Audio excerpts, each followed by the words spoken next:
On this video, I would like to read uh, Genesis chapter 1, verses 14 to 19, which would be day 4, in Hebrew, with an English translation and just a very brief exposition, and to see how this goes. So I'm reading beginning at verse 14. Just to lay the foundation, the book of Genesis can be divided briefly into two parts. General history, chapter 1 through 11. Special history, the Lord dealing with Abraham on and the patriarchs, especially in the covenant, chapters 12 to 50. Those are the two: general human history, followed then by specific history in 12 to 50. In chapters 1 to 11, we have these events. We have creation 1 and 2, the fall 3 through 5, the flood 6 through 9, and the Tower of Babel, chapters 11 or 10 and 11. And so I want to begin. I started doing a brief, quick exposition of chapter 1, 1 to 13, in which we saw on day 1, God is the sole creator. There's no theogony or birthing of gods as in the Enuma Elish, the Babylonian account, and God is the source of light. He said, let there be light, and light then becomes a source that belongs to God. And we had said in the new heaven and new earth, there's no need of a sun because the Lord is there. And we're told in John chapter 1 that basically Jesus Christ is the agent of creation. All things were made by him in John chapter 1. And so this text is a wonderful beginning. And then we moved on to day 2, where God said, let there be an expanse in the midst of the waters. And he slid like a disc, hammered out disc, between the waters, poetically speaking of God again. No battle with the waters, like in Enuma Elish, where Marduk had to battle with Tiamat. No battle. Basically, God just speaks and slides the disc between the waters, which is a beautiful poetic way of saying God is the king who is causing this to happen.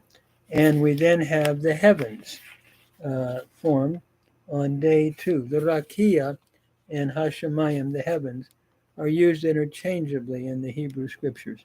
Then on day 3, we have the seas. God said, let the waters under the heavens be gathered together into one place. I think this is a collective singular, referring to the different places that God has the waters, but talked about as one place. In other words, he is in control of everything. There's no struggle. In the Ugaritic literature, Baal or Baal had to struggle with Yam, the sea, all the time. God doesn't struggle. He just creates the waters and brings them together where they need to be in their proper place. And then he is the source of life. He brings forth vegetation, seeds, two types, seeds like grass, and seed within fruit. And so God is the source of fertility. Baal is not the source, but God is the source. And the text here is clearly driving that home. So then as we move on to day 4, the Hebrew reads, Vayomer Elohim yehi me'orot berkiah hashemayim lehavdil bein hayom uvein halayla v'hayu le'otot ule'moadim ule'yamim v'shanim. And God said, let there be lights. light holders or lights in the expanse, in the firmament or the expanse of the heavens, to cause light or to cause a division between the day and between the night, and they shall be. In other words, we have day and night created, and they shall be, the lights now, shall be for signs and for seasons, for days and for years. And certainly the moon and the sun, uh, all these determine the seasons of the year, and the Mo'adim, the festivals of Leviticus, for example, chapter 23, we have the same Hebrew idea, the Mo'adim. This, in other words, the sun and the moon determine the festive seasons in Jewish, can I say, worship at this time, as to when certain uh, feasts or seasons would be brought forth. And then, v'hayu lem'orot berkiya hashemayim leha'ir al ha'aretz. And they shall be lights in the expanse of the heavens to bring light upon the earth. And it was so. God is the king. He is in control of light, and he's speaking, and it's happening. Vaya'as Elohim et shnei ha'me'orot ha'gedolim et ha'ma'or ha'gadol lememshelet hayom va'et ha'ma'or ha'katon lememshelet halayla va'et ha'kochavim. On this verse 16, God made the two great lights. The great light for the ruling of the day. And that means the sun is under God as king to rule the day. So the sun is not to be worshipped. This was certainly a statement made here because in Egyptian religion, Re, the sun god, and Shamshu in Babylonian religion, the sun, were worshipped.